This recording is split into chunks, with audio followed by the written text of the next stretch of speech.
It's time now for our international press review.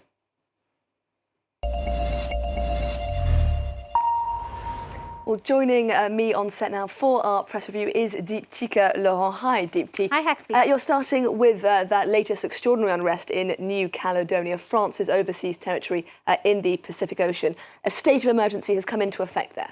Yeah, that state of emergency was imposed by the French government and aims to quell 3 days of violence, of unrest, of looting, cars being set alight, and general unrest that turned deadly. Additionally, additional French soldiers have also been sent to help control the unrest in New Caledonia. This is from the front page of a local paper there. It's called La Voix du Caillou. It's actually a very new newspaper. It only was set up just last year.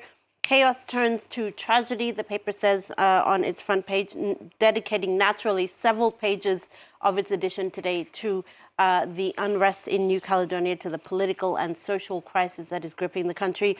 Le Figaro, another French paper here, also headlining on this. In New Caledonia, the state of emergency has been put in place to help curb the chaos, that similar word, chaos, also being used by Le Figaro.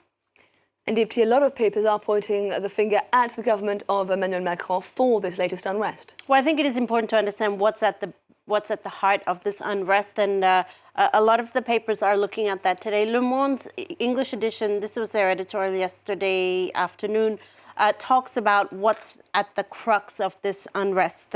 Essentially, this week, French lawmakers voted to allow long-term residents in New Caledonia to vote in elections there. The proposed constitutional changes essentially put an end to the Nouméa Accords of 1998, which were brought in to protect the delicate balance of the diverse people making up the Caledonian population. Pro-independence forces, the country has seen the archipelago has seen 3 different independence referendums in the past, but they haven't come to fruition. Anyway, pro-independence forces in New Caledonia fear that this constitutional change would dilute the vote of Kanaks, who are locals that make up nearly half of the population. Crucially, they see this decision as the French government being biased against them and not trying to address the various social disadvantages that these people endure. La Croix, another French paper here on its front page, calls for urgent dialogue between all parties on its front page. Says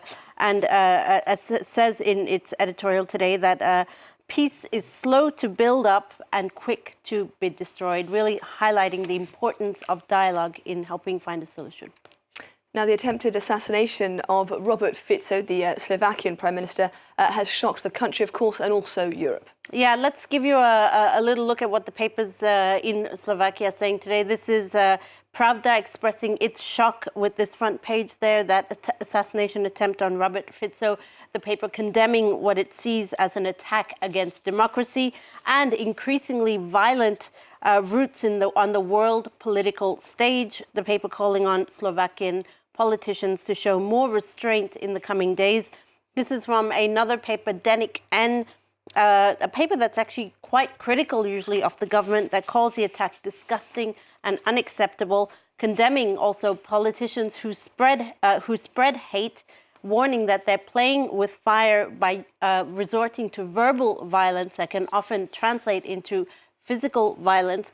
And then you have this paper here going with a more neutral picture of that of the attacker being restrained, but also pointing to the fact that recent presidential and parliamentary elections in the country have bitterly divided Slovakia. There's an interesting article on that topic in Politico today that looks at how the roots of Robert Fico's shooting lie in Slovakia's bitter divides that date back to 1989, when, with the fall of communism, Robert Fico and his Smer party emerged in 1999 as sort of an antidote, if you like, to the oligarchs who had ruled up to then. But his brand of politics have alienated the more pro-West part of his electorate, leading to what some fear in this article could be a sort of civil war engulfing the country. Well, finally from you, Deepti, Australian mining magnate Gina Rinehart wants her official portrait removed from the National Gallery of Australia. Tell us more. That's right. It's on the front page of the Sydney Morning Herald. Gina Reinhardt, Australia's richest woman, hates her portrait. You can't really blame her. It's not very flattering. This was created by and that's the whole point. This is created by famed Indigenous artist Vincent Namatjira. He's known for his caricatures of famous people. His portrait of football player Adam Goodes in 2020 earned him the prestigious Archibald Prize. He uses satire as a commentary on power. But Gina Reinhardt thinks she just doesn't, she looks terrible. Art is in the eye of the beholder. She's asked the National Gallery of Australia to take it down. For the moment, though, they're not budging. Someone else who might be concerned about his new portrait, Haxi, is King Charles. It's been unveiled, his official portrait by Jonathan Yeo. Too much controversy. As you see there, the king is bathed in crimson, red, and fuchsia pink. For one social media user, it looks like he's in hell. I guess being a monarch might sometimes feel like that anyway. This is a really great article, though, because the New York Times actually looks at not just King Charles's portrait, but royal portraits through time that have been controversial. Let's show you a couple of them. This is Kate Middleton's 2013 portrait that was deemed vampiric.